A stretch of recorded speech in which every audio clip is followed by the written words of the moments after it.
네, 저희가 지난 시간에는 전도서 4장 앞부분을 했죠. 네, 그래서 결론은 함께하는 삶에 대해서 이제 이야기를 했습니다만 여러 가지 헛된 삶에 대해서 이야기를 하면서 결국은 우리가 함께할 때의 그 모든 악한 것들, 헛된 것들을 이겨낼 수 있는 힘이 생긴다라고 저희들이 이야기를 하면서 이제 지난 시간 이야기를 끝냈습니다. 오늘은 이제 전도서 4장 그 후반부에 대해서 계속 얘기를 해보도록 하겠습니다.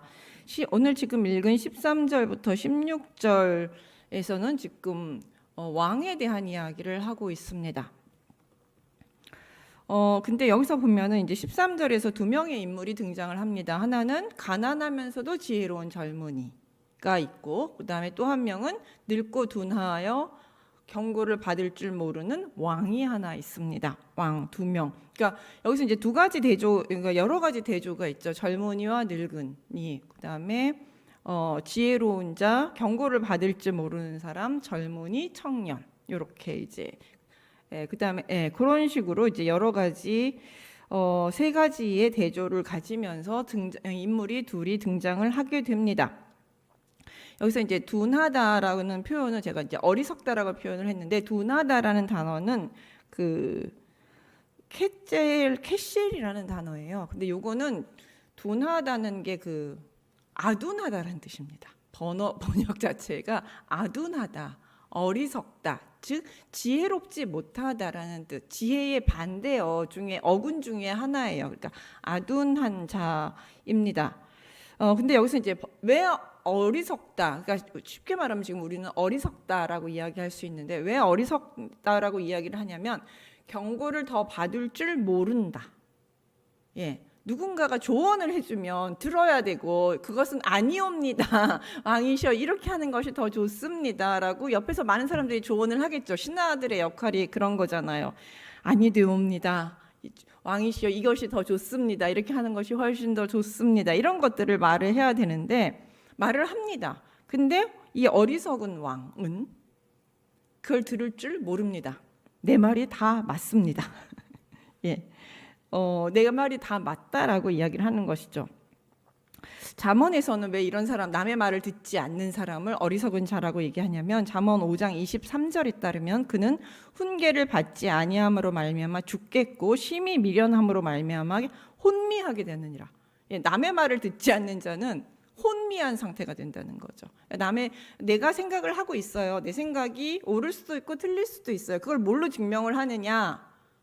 그건 다른 사람의 말을 들으면서 그 사람이 내 말을 옳다라고 인정을 해주면 그 말이 옳구나. 그다음에 나는 내 생각을 또 딴 사람하고 또 한 사람하고는 아니겠지, 여러 사람들하고 얘기를 해보면서, 그래서 이제 이렇게 공개된 토론이 참 중요합니다. 그래서 얘기를 해보는 거죠. 그런데 이거에 대해서 어떻게 생각하십니까? 그러면 그거는 좋은 것 같고요, 이거는 아닌 것 같고, 이건 이렇게 하는 게 더 좋습니다라고 이야기를 하면 어때요? 그 얘기를 듣고 좋은 결정을 내리면 지혜로운 것이죠. 그게 지혜입니다. 다른 사람의 말을 들을 줄 아는 것. 근데 안 듣고 내 생각대로, 내 고집대로, 내가 세계상에서 제일 지혜롭고 내 생각대로 하는 것이 더 좋다라고 생각하는 것이 어리석은 것입니다. 혼미한, 이거를 잠언에서는 혼미한 상태라고 얘기를 합니다. 왕으로 얘기하면 혼군이라고 얘기하죠. 혼군. 정신이 제정신이 아닌 왕, 혼군이라는 이야기를, 혼란스러울 혼자를 쓰죠. 그렇게 이렇게. 그리고 그 사람의 결국은 뭐냐면 멸망입니다. 마지막은 멸망이라고 이야기를 하고 있습니다. 근데 이런 미련한 사람들, 특히 이제 왕인 경우에는 자기만 멸망하는 것이 아니라, 이 미련한 사람들의 특징은 주변 사람도 망하게 합니다. 나만 망하는 게 아니죠. 특히 지도자가 혼미하면 그 나라가 망할 수도 있습니다. 우리 역사에 그런 경우는 상당히 많이 있습니다.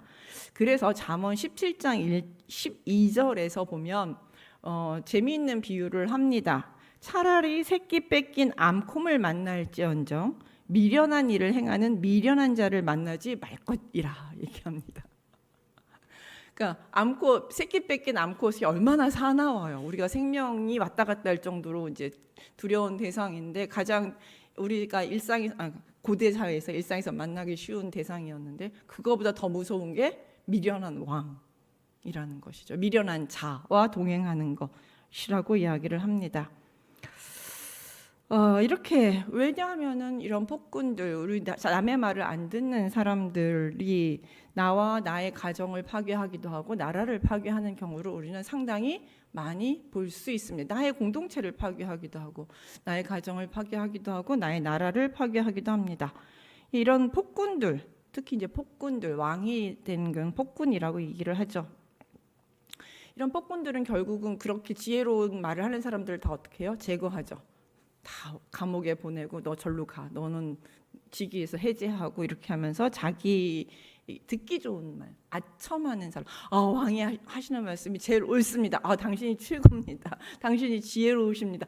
어떻게 그런 생각을 하셨습니까? 저는 그런 감히 생각도 못했는데 막 이러면서 아부하고 아첨하는 사람만 남게 되는 것이죠. 우리나라 역사에도 이런 아부로 인해서 홍군이 되거나 폭군이 된 여러 왕들을 있습니다. 요즘 최근에 뭐 폭군의 셰프라는 드라마 하는데 거기 연산군이 나오죠.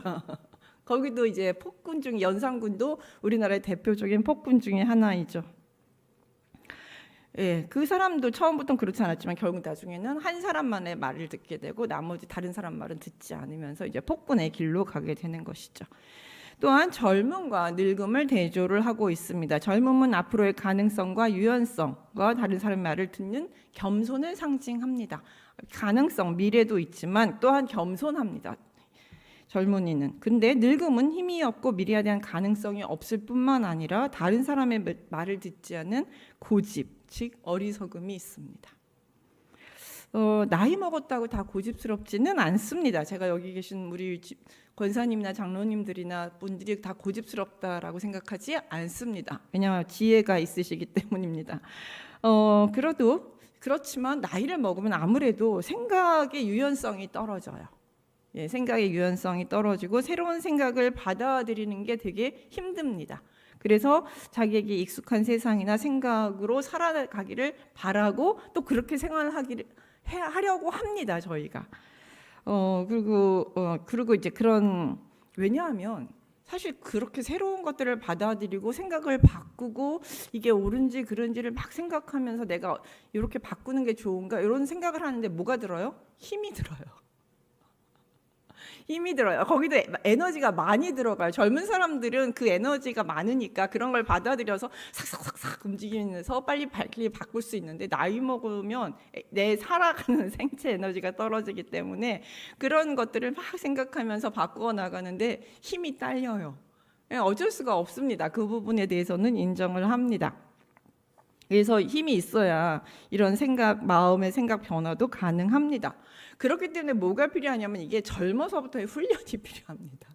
훈련이 돼요. 젊어서부터 이렇게 남의 말을 듣고 자꾸 생각해보고 이게 옳은지 그른지 판단하면서 이런 훈련들이 되어 있다라면 나이 먹어서도 이게 자동으로 돌아가니까 좀 삐걱거리더라도 그래도 돌아가요. 그래서 힘이 좀 덜 드는데 젊어서 이런 것을 훈련이 안 돼 있으면 나이 먹어서 갑자기 돌리려면 이게 아주 힘들고 안 돼요. 저도 요즘 제가 힘이 딸리니까 스트레스 받거나 무슨 생각을 깊이 하는 일이 있으면 누가 딱 먼저 얘기를 하면 저 먼저는 바로 안 합니다. 못해요. 예전에는 그거 바로바로 대응했거든요. 바로 대응하고 바로 생각하고 바로 대답하고 뭐에 대해서 이제 이를 문제가 생겨서 성명서를 써달라 그러면 바로 대응해서 바로 써줄 수 있었거든요. 요즘은요 문제가 딱 생기면 읽어요. 그다음에 문제가 생겼다는 헤드를 딱 봐요. 그다음에 일단 덮어요. 마음을 깔아앉혀요. 그다음에 그 다음날 내용을 읽어요. 또 내용 읽고 한번 열이 팍 난 다음에 그다음에 이제 열을 한번 팍 내고 나서 거기서 끝나요. 그날의 열은 거기서 끝이에요. 더 힘이 없어요. 그리고 나서 이제 생각을 한 이틀 정도 한 다음에 글을 써요. 그러니까 이게 얼마나 걸려요? 일주일이 걸려요. 하루 이틀이면 했던 일을 제가 요즘은 일주일 걸려서 일을 해요. 그러니까 그만큼 에너지가 드는 거예요. 훈련을 했던 저도 이렇게 에너지가 드니 나이 먹으면서 저희가 뭔가 새로운 일들을 하고 생각하고 변화시키는 것들이 쉽지 않습니다. 그래서 우리가 젊었을 때부터 훈련하고 그것에 대해서 미리 신경 쓰고 내가 이렇다는 거 알고 내가 차근차근 천천히 시간을 들여서 더 노력을 해 나가야 되는 것이죠. 그렇지 않고서는 우리는 그냥 관성대로 변하지 않고 그냥 살아가게 되면서 그냥 뭐라 그럴까요? 늙은이, 노인의 정신을 무장하고 저희가 살아가게 되는 것이죠. 그래서 전도자는 우리에게 힘과 권력보다는 권력이나 늙은 왕보다는 지혜를 가진 가난한 젊은이가 더 낫다라고 말합니다. 아무것도 없지만 오직 하나님의 뜻을 분별하고 하나님을 경외하면서 다른 사람의 말을 겸손히 들을 줄 아는 지혜. 그게 들을 줄 안다는 것, 겸손하다는 것 자체가 그냥 지혜입니다. 그렇기 때문에 가난한 젊은이에게는 희망이 있는 것입니다. 14절에서는 이 젊은이에 대해서 조금 더 자세한 설명을 하는데 그는 자기 나라에서 가난하게 태어났을지라도 감옥에서 나와 왕이 되었다라고 이야기를 하고 있습니다. 가난하고 비천한 출신이에요. 거기다가 감옥까지 들어갔다 나온 사람이에요. 여기서 이제 감옥에 들어갔다는 것은 범죄자 출신이라는 의미보다는 가장 낮은 위치, 사회적으로 가장 비천한 지위에 있었던 사람이라고 이야기를 하고 있습니다. 이 청년에 대해서 이제 요셉을 이렇게 모티브로 따온 사람이라고 생각하는 학자도 있어요. 그렇기 때문에 이 사람은 아마 정치범이거나 아니면 불의한 일에 대해서 외치다가 왕의 미움을 사서 감옥에 끌려 들어간 청년일 수도 있습니다. 이렇게 가장 비천한 출신의 젊은이가 근데 감옥에서 어느 시간이 지나면서 감옥에서 나오게 되고 그다음에 왕까지 됩니다. 가장 낮은 자리에 있던 사람이 갑자기 가장 높은 위치로 올라가게 되는 인생의 역전을 겪게 되는 것이죠. 세상에 이런 일이 놀라운 일입니다. 이런 인생 역전이 일어날 수 있는 일은 누구의 역사입니까? 한나의 기도에 보면 노래에 보면 하나님이시죠. 가장 낮은 자를 높이시고 높은 자를 낮추시는 하나님. 하나님은 이렇게 하실 수 있어요. 낮은 자를 높이시기도 하고 높은 자를 낮추시기도 합니다. 그래서 하나님의 어떤 은혜로 이렇게 인생 역전이 될 수 있는 모습을 보여주고 있습니다. 그러니까 가난하다고 항상 낮다고 항상 낮지 않습니다. 높다고 항상 높지 않습니다. 우리는 하나님의 손에 의해서 언제든지 이렇게 바뀔 수 있는 인생이라는 것이죠. 그래서 내가 본즉 15절에 해 아래에서 다니는 인생들이 근데 이제 왕이 이 사람이 됩니다. 그런데 또 무슨 일이 벌어지느냐 하면 이 사람이 왕이 되었을 때 인생들이 왕의 다음 자리에 있다가 왕을 대신하여 일어난 젊은이와 함께 있게 됩니다. 여태까지는 나이 먹은 왕이 좋다고 그 앞에서 아부하고 함께 권력을 누리던 사람들이 왕이 샥 바뀌니까 여러 가지 이유로 반란이 있든지 여러 가지 이유로 왕이 샥 바뀌니까 그 이전 왕은 싹 버리고 새로운 왕이 당신이 최고입니다. 당신만이 이 나라를 이끌어 나갈 수 있는 최고의 인물입니다. 이러면서 이제 그 왕을 보필하고 그 왕을 찬양한다는 것이죠. 그리고 그 왕에게 권력을 뭔가를 얻기 위해서 그 왕에게 아부하는 모습을 보여줍니다. 전도자는 이렇게 해 아래 인생들은 충성 대신에 자신의 이익에 따라서 이리저리 움직이는 사람들이라고 이야기합니다. 권력의 무상함 혹은 정치인들의 경망스러움, 이기주의를 잘 보여줍니다. 이거는 역사가 아니라 지금 현실에서 너무 잘 보이고 있죠. 여기 붙었다 저기 붙었다 왔다 갔다 하고 있는 정치인들이나 권력자들을 우리는 너무 잘 볼 수 있습니다. 또 우리는 어떻게 그럴 수가 있지라고 이야기하지만 이게 인간의 본성이고 세상 인심입니다. 그리고 저 사람만 그런 게 아니에요. 또 가만히 들여다보면 제 자신도 그렇습니다. 누군가 조금 팀이 있다 그러면 저도 거기 가서 붙고 싶잖아요. 그리고 누군가 좀 친하게 지내다가 저 사람 권력이 빠지면 나도 그 사람하고 좀 멀리하고 싶잖아요. 이게 원래 인간이 가지고 있는 본성이에요. 누군가 이게 이제 그렇지만 이거를 좀 극복하고 사느냐 아니면 그대로 그 본성을 따라 사느냐 이런 거의 선택의 문제일 뿐이지 인간 본성이라는 것이 그렇죠. 전도자가 너무 잘 아주 신랄하게 관찰했습니다. 그래서 이제 그렇게 따르고 그에게 많은 백성들이 우리 왕이 최고입니다. 16절을 보면 새 왕이 오르니까 그가 또 이제 백성들을 치리하게 됩니다. 우리 왕이 최고다. 우리 왕이 참 잘 다스린다. 이렇게 하면서 이제 그 백성들이 그 새로운 왕의 치리를 받게 됩니다. 근데 그의 권력도 영원하지는 않습니다. 또 그 후에 오는 자들은 그를 기뻐하지 않습니다. 시간이 지나면서 이 새로웠던 왕도 자신의 왕위에서 끌어내렸던 그 늙은 왕과 비슷한 모습을 갖게 된다는 것이죠. 자신도 권력에 물들기, 권력의 자리에 있게 되면 뇌가 변한다고 얘기를 합니다. 뇌가 변한다, 인간이 변한다고 얘기를 합니다. 네, 자신도 닮아가는 것이죠. 그 자리가 사람을 만든다고 하는데 그 권력도 마찬가지죠. 권력자가 되면 권력자의 모습을 닮아가는 것이죠. 부정적인 모습을 닮아가게 되고 또 새로 이제 백성들의 미움을 받게 되고 그도 또 다시 끌려 내려오게 되는 상황이 된다는 것이죠. 그래서 그를 기뻐하지 않게 됩니다. 그래서 백성들은 또 누구를 찾아요? 새로운 인물을 찾게 됩니다. 그리고 또 새로운 인물을 찾아서 그를 왕으로 올리고 또 이제 그를 기뻐하고 하는 이런 모습들을 보여주고 있습니다. 그렇기 때문에 전도자는 이런 권력에 대해서 뭐라고 얘기합니까? 이것도 헛되니 바람을 잡는 것 같다. 권력이 참 무상하다. 최고의 권력자 아무리 지혜롭고 젊은 사람이었지언정 나이가 다 똑같아진다는 거죠. 결과는 참 어리석다, 바람 잡는 것 같다라고 이야기를 하고 있습니다. 가만히 이걸 보면요, 전도서 1장 10절에서 11절 해 아래 새 것이 없다, 새 세대가 없다. 이전 시대가 가고 새 시대가 왔지만 또 이전 시대가 새로운 시대를 불러낸다라는 것과 같은 그 이야기를 이제 이것에 대한 어떤 예화라고 볼 수도 있습니다. 이 부분을 이렇게 전도자는 이 세상의 권력이 얼마나 무상한가, 얼마나 금방금방 흘러가는가에 대해서 이야기하고 있습니다. 그래서 우리에게도 있죠. 화무 11홍, 12 꽃은 10일이고 권력은 10년, 건불 10년. 그렇게 화무 10일, 그다음에 건불 10년 이렇게 얘기하죠. 11홍이죠. 이렇게 얘기합니다. 그런데 어쨌든 이렇게 허무한 권력과 대조해서 우리는 전도자는 누구를 소개하냐면 하나님을 소개하고 있습니다.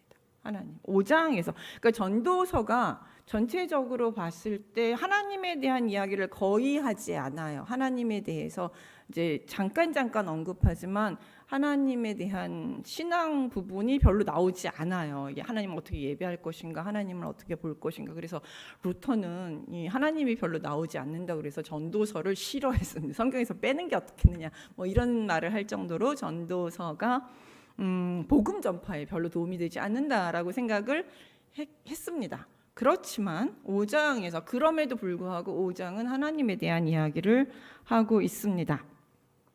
5장 1절 보면 너는 하나님의 집에 그래서 5장 1절부터 이 9절까지가 이 하나님에 대한 이야기를 집중적으로 하고 있는 부분입니다. 1절부터 7절까지는 올바른 제사와 서원에 대한 이야기를 하고 있고요. 8절부터 9절까지는 하나님의 은혜에 대한, 그다음에 진정한 권력자가 누구인가, 다시 이제 억압에 대한 문제를 하면서 진정한 권력자는 누구인가에 대한 이야기를 하고 있습니다. 1절부터 보시면 너는 하나님의 집에 들어갈 때에 내 발을 삼갈지어다. 가까이 말씀을 듣는 것이 우매한 자들의 재물을 드리는 것보다 나으니 그들은 악을 행하면서도 깨닫지 못함이로라.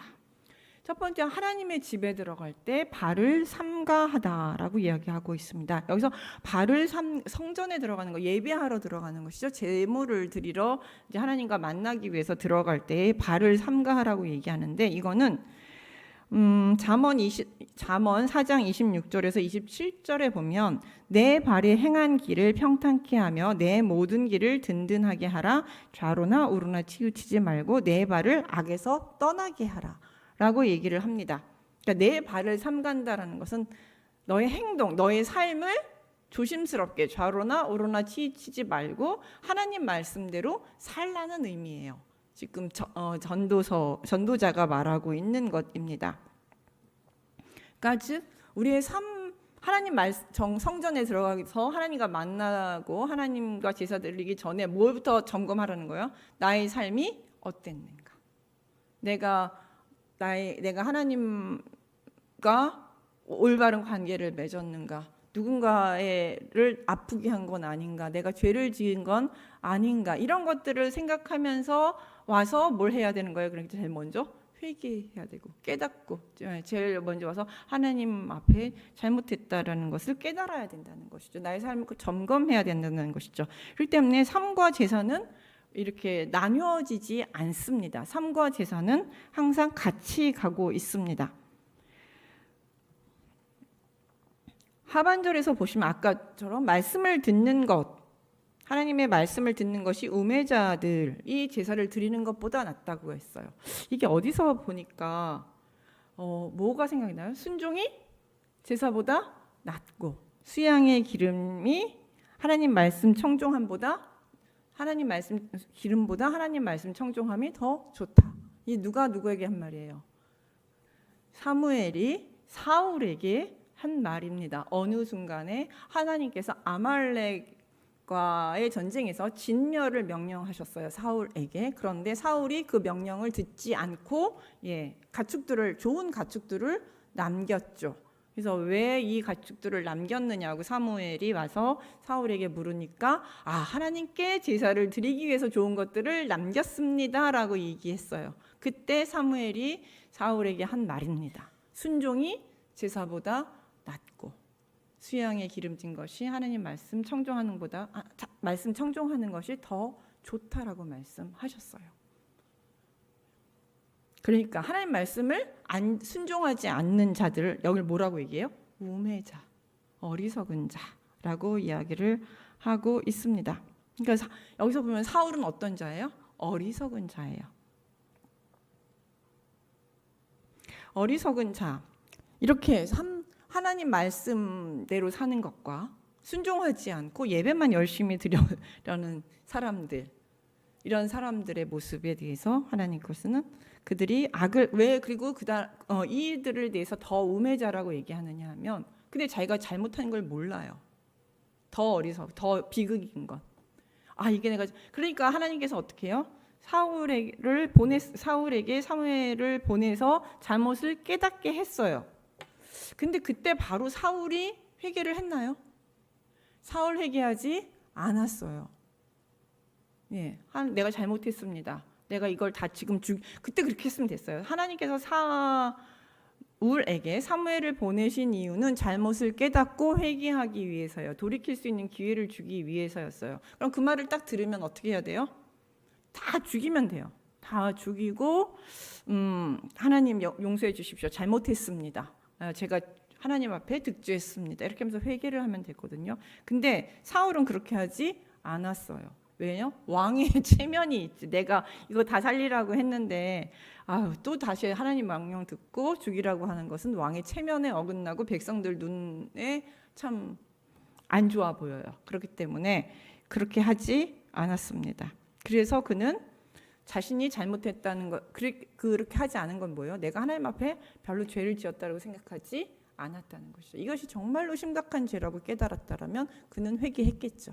다시는 하지 않겠습니다. 그것 때문에 하나님께서는 사울을 왕으로 삼으신 걸 후회하시게 됩니다. 회개하지 않았기 때문에, 죄를 지어서가 아니라 회개하지 않았기 때문에, 그게 죄인 줄 깨닫지 못했기 때문에 그렇습니다. 그렇기 때문에 우리가 계속 연결이 되죠. 내가 죄라는 것을 깨닫기 위해서는 또 뭐 해야 돼요? 어리석지 않기 위해서는 다른 사람의 말을 들을 줄 알아야 됩니다. 하나님의 말씀을 들을 줄 알아야 됩니다. 그래야지만 우리가 하나님 말 깨닫게 되는 것이죠. 그 다음에 여기서 나오는 문제는, 근데 이제 요 중심의 문제는 시간이 많이 갔지만 서원의 문제입니다. 여기서 핵심적 1절부터 7절에서 핵심인 이야기는 너는 하나님 앞에 함부로 입을 열지 말며 급한 마음으로 말을 내지 말라. 하나님은 하늘에 계시고 너는 땅에 있음이라. 그런즉 너희는 마땅히 말을 적게 할지니라. 여기서 얘기하는데 이게 뭐냐면 입을 연다는 것은 하나님 앞에서 서원을 하거나 맹세를 하는 행위를 말합니다. 예, 근데 뭐 함부로 하지 말라고 얘기를 하고 있습니다. 여러분이 이제 서원하거나 맹세를 하는 이유는 언제예요? 급할 때 하죠. 다급할 때. 하나님, 나에게 지금 죽을 것 같으니까 나에게 건강을 주시면 제가 뭘 하겠습니다. 제가 망할 사업이나 이런 게 망할 것 같으니까 이것을 망하게 안 해주시면 뭘 하겠습니다. 예, 여러 가지 이렇게 내가 너무 간절을 하거나 아니면은 망할 것 같으면 다급할 때 우리는 하나님을 부르짖으면서 서원을 하기도 합니다. 이렇게 이제 우리는 근데 이게 습관이에요. 특히 이제 이게 누가 습관이 들었냐면 바리새인들이 이런 습관을 많이 들었고 이스라엘 백성들이 자꾸 뭘 하면서 서원을 함으로써 자신이 신앙이 되게 높은 것처럼 드러냅니다. 서원을 했으니까 하면서 내가 하나님께 이렇게 서원을 드린다 이렇게 하면서 하나님께 자신의 신앙을 드러내고 있습니다. 하지만 하나님은 하늘에 계시고 너는 땅에 있음이라. 그러나 여기서 무슨 얘기냐면 네가 서원을 통해서 하나님을 조정하려고 하지 말라는 것입니다. 서원이 내가 이걸 하면 이걸 하나님께서 이걸 해주시면 내가 이걸 하겠습니다라는 건 뭐예요? 일종의 조정하고 싶은 거죠. 내가 하나님께서 나한테 건강을 주시면 내가 하나님 앞에 헌신하겠습니다. 뭐 이런 얘기는 하나님 거래 일종의 거래예요. 이 서원이 이런 식으로 서원이 이용이 되는 여지가 많다는 것이죠. 근데 하나님의 뜻은 하늘에 계시고 인간은 인간에 있어요. 격차가 커요. 어떻게 감히 인간이 하나님을 두고 어떤 문제를 놓고 거래를 할 수가 있습니까? 어려우면 하나님 앞에 간절히 기도를 하면 됩니다. 들어주시면 감사하고 안 들어주시면 할 수 없는 것이에요. 이게 인간이 가질 수 있는 하나님에 대한 자세입니다. 뭘 놓고 왜 거래를 해요? 감히 하늘에 계신 하나님께. 나는 인간인데 땅에 있는 인간인데 거대한 격차를 놓고 우리가 자꾸 조정하려고 하는 욕망이 나의 안에 있습니다. 그래서 그거 하지 말라고 지금 이야기하고 있습니다. 그렇기 때문에 이게 뭐와 연결되느냐면 제3계명 하나님의 이름을 헛되이 부르지 말라라는 것이죠. 하나님의 이름을 헛되이 부른다는 것이 주로 그 서원할 때 쓰는 거거든요. 서원하거나 아니면은 아니면 맹세할 때 아니면 하나님의 이름으로 이제 사기를 치거나 이게 하나님의 이름으로 사기를 치거나 거짓말하거나 뿐만 아니라 헛된 서원을 남발하는 것도 일종의 하나님의 이름을 헛되이 부르는 것입니다. 그래서 이게 십계명에 나올 정도로 상당히 심각한 벌입니다. 그렇기 때문에 3절에서 보시면 걱정이 많으면 꿈이 생기고 말이 많으면 우매자의 소리가 나타나니라. 그래서 자꾸만 여러 가지 걱정 이런 거 하지 말라는 거예요. 자꾸 이상한 생각이 나게 되고 걱정이 많으면 그다음에 말이 많으면 어리석은 얘기를 해요. 그러니까 어떤 문제가 생겼을 때 자꾸 이상한 생각을 하거나 아니면 말을 자꾸 하지 말아요. 어디로 가져가면 돼요? 하나님 앞으로 그냥 가져가서 하나님께 기도하고 그냥 엎드리면서 하나님 문제를 해결해 주십시오. 당신의 뜻을 내가 따르겠습니다. 이렇게 하면 되는데 이걸 자꾸 말로 하면서 이걸 해주시면 제가 뭘 하겠고 뭐 이걸 해주시면 안 하겠고 막 이러면서 하나님과 거래를 하려고 하는 이런 모습들이 되게 어리석다는 것이죠. 그러면서 뭐라고 경고하냐면 네가 그렇게 서원 좋아해? 그럼 서원을 한다면 더디 갚지 말라. 만약에 서원 그렇게 좋아했다. 하나님 들어주셨다. 그럼 당신은 서원을 더디 갚지 말라. 하나님은 우매한 자들을 기뻐하지 아니하시나니 서원한 것은 갚으리라. 서원한 것을 갚지 아니하는 것보다 서원하지 않는 것이 더 낫다. 서원한 것은 반드시 갚아야 된다. 꼭 갚아라. 근데 서원하지 않는 것이 더 좋다. 함부로 하지 말라. 하나님을 조정하려고 자꾸 하지 말아라 라고 우리에게 경고하고 있습니다. 그래서 내 입으로 내 육체가 범죄하게 하지 말라. 사자 앞에 내가 서원한 것을 실수라고 말하지 말라. 어찌 하나님께서 내 목소리를 말미암아 진노하사 내 손으로 한 짓을 멸하게 하시랴. 근데 하나님께서 어떤 일을 이루어 주셨어요. 근데 가서 내가 서원했는데 그래서 내가 서원한 대로 제가 예를 들어서 건강을 회복시켜 주시면 저의 전 재산을 하나님께 바치겠습니다 이렇게 서원을 했어요. 근데 병이 났어요 진짜. 근데 전 재산을 바치려고 보니까 아까워요. 아니 그럼 난 어떻게 살지? 이제 이런 생각이 드는 거죠. 그래서 여기서 사자 앞에 가서 서원을 반복한다는 게, 이 사자는 제사장을 의미합니다. 여기서 제사장이에요. 왜냐하면 서원을 하는 대상도 제사장 앞에서 서원하는 것이고, 서원을 번복할 수 있는 기회를 갖는 것도 제사장 앞에 가서 번복할 수 있거든요. 이게 레위기 27장에 이 번복하는 법이 있습니다. 있기는. 왜냐하면은 내가 서원을 막 함부로 했어요. 근데 이게 생각해보니까 이게 아니었어. 집에 가서 곰곰이 생각하니까 내가 집을 바친다고 했는데 이 집을 바치고 나니까 내가 살 데가 없는 거예요. 그럼 어떻게 해요? 제사장 앞에 가가지고 제가 서원을 했는데 너무 경솔하게 잘못했습니다. 경솔하게 했습니다. 이런 죄를 어떻게 갚을까요? 그러면 제사장이 네 집값이 얼마야? 물어봐요. 계산을 해보고 얼마만큼의 벌금을 물라고 얘기를 해요. 보통 한 10분의 1에서 10분의 2 정도의 벌금을 물게 합니다. 벌금을 물게 하고 하나님 앞에 이제 범죄해왔다라는 것을 이제 고백하고 벌금을 물고 이제 속죄제를 드리면서 제가 함부로 했던 서원에 대해서 물을 수가 있습니다. 지금 그걸 얘기를 하는 거야. 그렇게 하려고 뭐 해놓고 내가 해주면 그딴 식으로 이용해서 물으려고 하는 너네들의 그 괘씸한 행동 하지 말라는 거죠. 그것도 괘씸하게 본다는 것이죠. 하나님께서 진노하신다는 거예요. 그 의도가 너무 악하기 때문에 진노하신다는 거예요. 그러니까 서원을 했어요. 안 들으면 나는 뭐만 사는 거예요? 진노만 사는 거예요. 그래서 서원이라는 것 자체가 잘못하면 하나님의 진노만 살 뿐인 것이지 어떤 이익이 되지 않는다는 것이죠. 그러니까 하지 말라고 하십니다. 그래서 꿈이 있으면 헛된 일들이 많아지고 말이 많아도 그러하니 너는 오직 하나님을 경외해야 할지니라.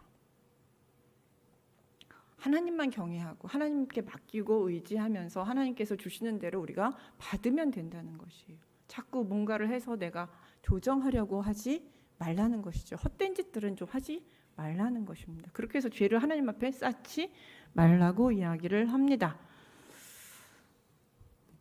그래서 그래서 마지막 8절에서 9절 보면 갑자기 이제 다시 학대, 정의, 공의 이런 얘기를 하고 있습니다. 근데 이런 것들은 이상하게 여기지 말라. 왜냐하면 늘 있는 일이에요. 그런 것들은. 근데 그 위에 밑에 하급 관리가 있으면 상급 관리가 이 사람을 제지하고, 상급 관리가 있으면 그 위에 또 높은 관리가 제지하고 또 왕이 제지를 할 수 있습니다. 그래서 어느 정도는 이 나라가 아주 불이하게 흘러가지 않을 수 있는 질서라는 것들이 생겨날 수 있습니다. 하지만 그러나 그게 이제 다 완전하진 않죠. 그러니까 폭군이 왜 생기겠습니까? 그런 것들이 잘 제대로 작동하면. 그러나 누구와 계시느냐 하면 땅의 소산물은 모든 사람을 위하여 있나니 왕도 밭의 소산을 받느니라 그랬습니다.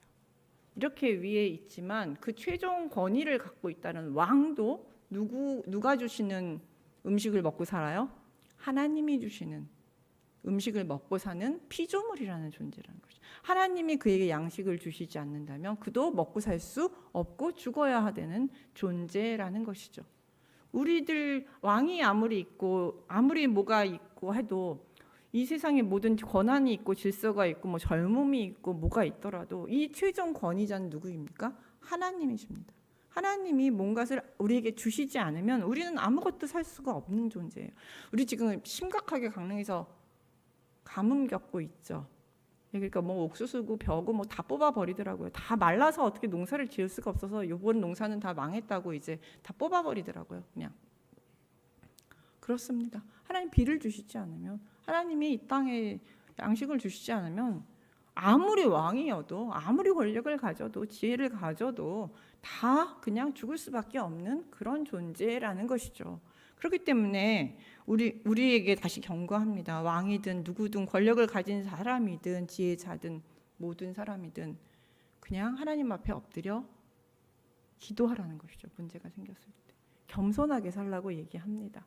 하나님 앞에서 겸손하게 우리가 피조물임을 깨닫고 겸손하게 살라고 우리가 얘기합니다. 그러면서 우리가 삶 속에서 하나님을 만나러 갈 때 내가 한 주를 이거 한 달을 1년을 하나님 앞에 겸손하게 엎드리면서 살았는가 안 살았는가를 기억하면서 다시 생각해보고 내가 겸손하게 살기 위해서 애쓰고 그렇게 살지 못했으면 하나님 앞에 회개하면서 그렇게 하나님이 주시는 복을 따라서 그냥 겸손하게 감사하며 살라고 우리에게 이야기하시는 것입니다.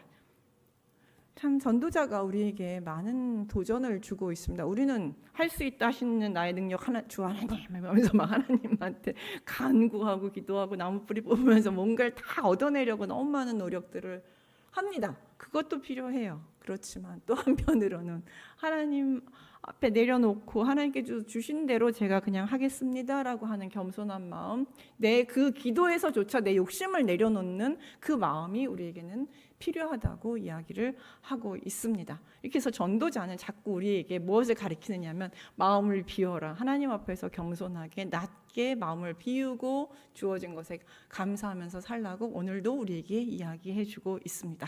기도하겠습니다.